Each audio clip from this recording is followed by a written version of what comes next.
Bonjour tout le monde, les amis, je prends 5 minutes pour parler encore du Covid. J'ai lu un commentaire qui m'a fort touchée, évidemment, une femme qui a dit voilà, qu'elle a perdu sa maman du Covid. Euh, Évidemment, ça m'a touchée profondément. Je, Moi, je suis allée sur le rapport dans mon ancienne vidéo et sur la démesure que je considère avoir été malsaine, tout simplement. Ça ne veut pas dire que je remets en question le fait que le Covid n'ait jamais existé ou des choses comme ça. C'est pas du tout ce que je pense. Je pense que même c'est quelque chose qui était relativement violent dans son premier comment on dit, son premier geste, si on peut dire ça comme ça, avant qu'il y ait toutes les transformations de ce virus.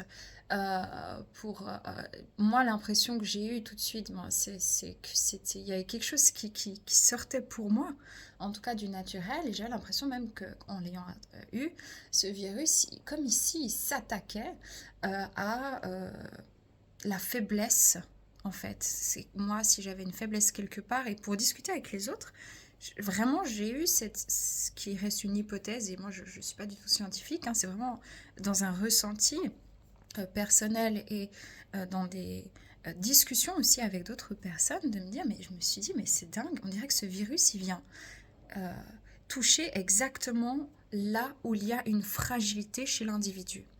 Et je trouvais ça vraiment très très spécifique et très bizarre. Parce que j'ai déjà eu d'autres virus, mais celui-là il était vraiment chelou quoi. J'ai trouvé tout de suite qu'il était bizarre. Donc je suis pas en train de dire que le Covid n'a tué personne. Par contre, ce que je dis, c'est que et je suis désolée pour toutes les personnes, vraiment, y compris cette femme-là, qui ont perdu réellement des personnes de ce virus-là. Ce que je dis, c'est que on verra s'il y a d'autres études qui tendront à aller dans ce sens-là ou pas. Enfin là, c'est pas une étude, c'est plutôt un rapport. Hein, mais si on avait fait les choses différemment et écouté davantage les médecins en première ligne, est-ce qu'on n'aurait pas pu justement mieux préserver les personnes qui, de manière générale, effectivement, avaient des comorbidités ou des pathologies ou encore une faiblesse en raison de l'âge, tout simplement, si on les avait accueillis et traités différemment plutôt que dans beaucoup de pays, surtout en France, il me semble, de les laisser à la maison jusqu'à arriver à un pic qui soit tel qu'on les met tout de suite en réanimation. Et d'ailleurs, c'est, sauf erreur, je crois, ce que Monsieur Louis Fouché essayait aussi d'expliquer à un moment donné, mais je suis plus sûre que c'était lui parce que ça date. Mais en soi, est-ce qu'on n'aurait pas pu faire différemment, tout simplement? Et puis, dans toutes les statistiques qui sont sorties, de manière générale, c'est quand même les personnes avec des comorbidités et plutôt âgées euh, qui sont décédées du Covid. Et là où les mesures étaient pour moi pas saines, c'est qu'on a pris toute la société. Les enfants, ils ont été, pour moi, complètement négligés pour pas dire autre chose.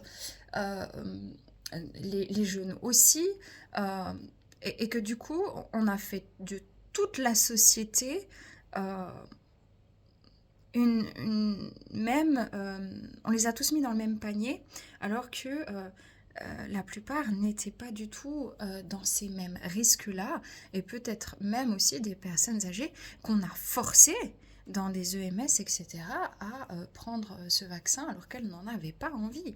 Et donc moi, c'est ça que je dénonce.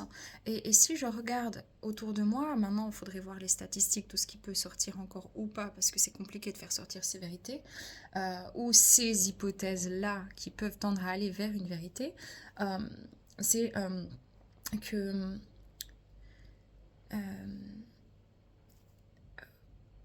moi, j'ai vu autour de moi, je connais, c'est une connaissance qui a perdu son père du Covid, qui avait un certain âge, ce monsieur, euh, et mais je connais une seule personne, en plus une connaissance, c'est pas quelqu'un de proche, c'est juste en ayant discuté à l'école, comme ça, quand mon fils était à l'école, qui a perdu son père de ce virus-là, mais je connais beaucoup plus, 5, 6 fois, même 7 fois plus de personnes qui ont eu des problèmes, qui sont jeunes, qui ont eu des problèmes cardiaques, etc.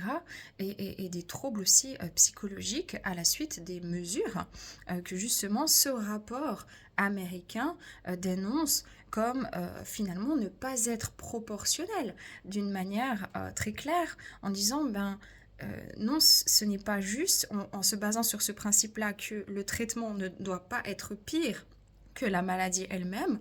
On remarque dans tout un plan de la société que beaucoup de personnes ont été lésées psychologiquement, financièrement, économiquement et surtout corporellement par peut-être les mesures de ce que dénonce justement ce rapport-là américain, mais également les traitements.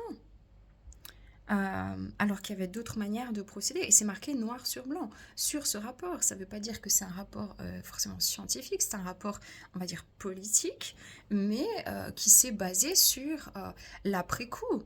D'accord. Et donc, c'est de faire la part des choses et même j'irai plus loin à voir maintenant parce que encore une fois moi je suis pas scientifique mais ce qui va ressortir du fait de pourquoi on a eu autant de personnes décédées de cette maladie d'un coup.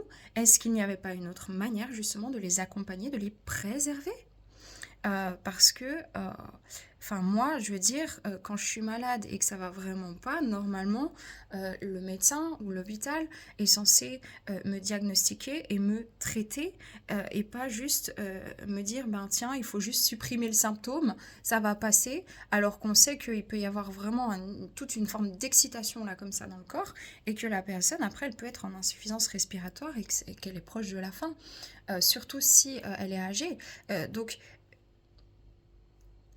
il ne s'agit pas, c'est comme si en fait pour une minorité de personnes, et ce qui est sain parce que cette minorité elle est à aimer, elle est à protéger les personnes âgées, moi je les aime et justement ça m'a tenu à cœur aussi de me dire que elles ont été comme ça isolées, mais qu'on vienne jusqu'à prendre toute la majorité, c'est quelque chose de mondial là qui s'est passé, c'est énorme, dans des situations qui étaient disproportionnées, alors qu'on aurait pu, et même je dirais on aurait dû, faire en sorte que de protéger les personnes âgées, de les supplémenter peut-être en vitamines, de mettre d'autres choses en place, plutôt que finalement d'attendre qu'elles finissent à l'hôpital et que là, oui, effectivement, il y a eu des engorgements dans les hôpitaux. C'est pas forcément qu'il y a eu plus de personnes Covid, ayant le Covid à l'hôpital,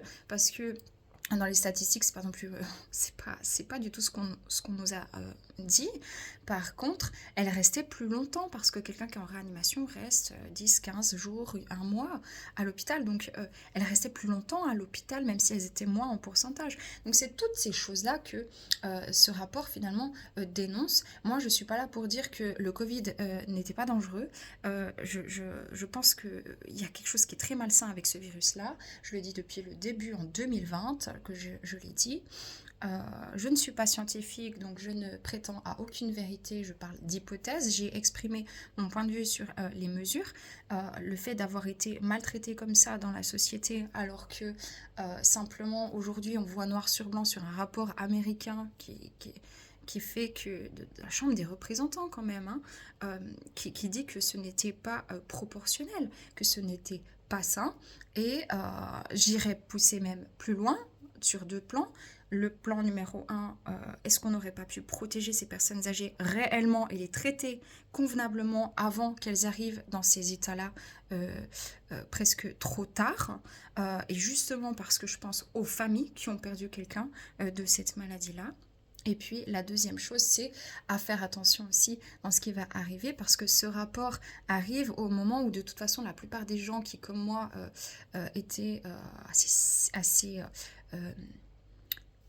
sceptiques sur la manière de gérer cette crise-là, on avait déjà connaissance de tout ça. Donc est-ce que juste simplement c'est sauver entre guillemets ses fesses en disant ben voilà, on a fait un rapport, de toute façon les vérités se sont dites, les vérités se savent et on est obligé, mais pour essayer un peu de noyer le poisson parce qu'il y a autre chose encore derrière. Et je pense qu'il faut aussi rendre attentif à ça.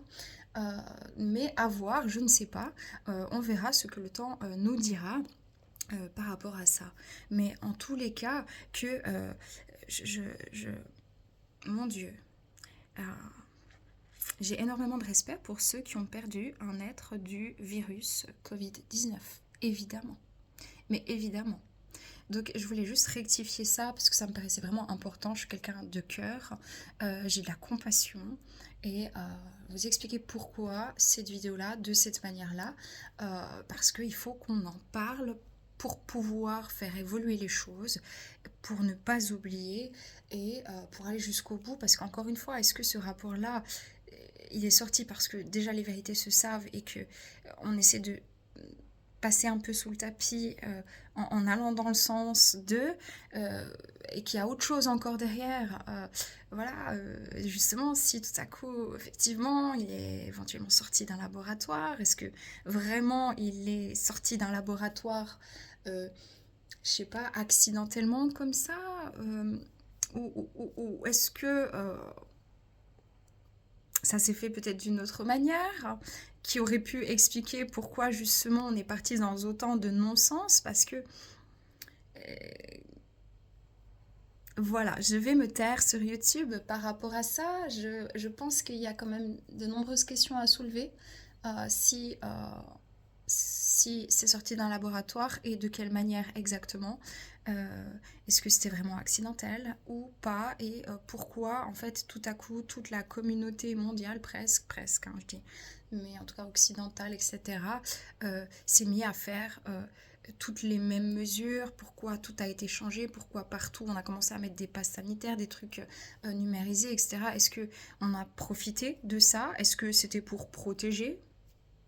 Ou est-ce que on a programmé peut-être certaines choses, voilà, parce qu'on s'est dit, bah tiens, il faut accéder à ça pour, je ne sais pas. C'est des questions qui pour moi se soulèvent encore aujourd'hui. Je suis ravie d'avoir vu ce rapport où noir sur blanc c'est écrit de manière officielle que c'était pour la plupart des mesures, en tout cas de certaines mesures contre-productives, démesurées. Et puis moi je voudrais bien qu'on aille comprendre pourquoi effectivement les personnes qui ont eu le Covid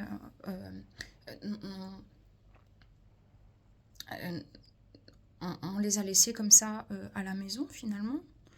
Jusqu'à ce que ce soit trop tard et puis que ensuite on punisse tout un plan de la société en disant que c'est de leur faute etc et puis après on se lave les mains. Je pense que ce n'est pas aussi binaire. Je pense qu'il y a beaucoup encore de choses à soulever et c'est pour ça que je fais ces vidéos parce que il ne faut surtout pas qu'on passe à côté. Là on a vu la pointe de l'iceberg et je pense qu'il y a tout un plan dessous. Après, c'est personnel, mais j'ai toujours fonctionné comme ça, dans mon authenticité, sans vérité aucune, en proposant mon point de vue. C'est ce qui s'appelle la liberté d'expression, c'est ce qui s'appelle le partage, la remise en question et le questionnement. Et je trouve que c'est ce qu'il y a de plus sain et que... Et voilà pourquoi je le propose. Donc j'ai terminé sur cette petite vidéo là. C'était vraiment important pour moi encore de clarifier ça. Je vous embrasse et paix aux âmes à tous ceux qui sont partis. Des traitements de mélancolie, de tristesse, de manque d'argent, de manque de soins. Hein, toutes les personnes qui ne pouvaient plus aller se faire soigner pour des pathologies existantes parce que c'était d'abord les gens qui avaient le Covid et qui ont fini peut-être par décéder de leur pathologie ou qui ont vu leur pathologie s'empirer. Il faut penser pas que à ceux qui sont décédés du Covid, pas que à ceux qui ont été psychologiquement fracassés à cause des mesures et pas que à ceux qui ont perdu financièrement. En fait, il faut penser à l'ensemble et qu'on ait perdu quelqu'un de la maladie du Covid, enfin du virus Covid, ou qu'on ait perdu quelqu'un des traitements ou autre, peu importe. Mais vraiment, je crois qu'il est important de prendre du recul et de prendre la situation situation globale dans son ensemble pour vraiment aller chercher cette vérité-là qui se cache tout au fond, tout dessous cet iceberg-là. Et voilà pourquoi moi je continue à parler de ça et à faire ces vidéos, parce que plus beaucoup de monde en parle en fait. Et je trouve que c'est vite dangereux quand on passe des sujets comme ça et qu'on ne revient pas sur les événements tels que ceux-ci et qu'on les re-questionne pas à différents moments, parce qu'il y a eu l'état de sidération, la panique, la déprime, etc. Et là, on est en possibilité de prendre du recul, et les scientifiques, et les politiques, et le peuple.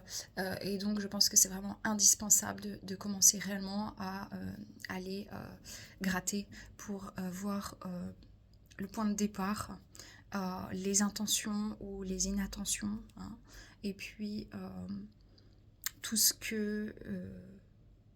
en fait, c'est l'humanité qui a été blessée en entier, tout simplement. Voilà les amis, je vous embrasse. Paix, amour sur vous, les vôtres, je ne détiens pas de vérité, je le rappelle. À bientôt.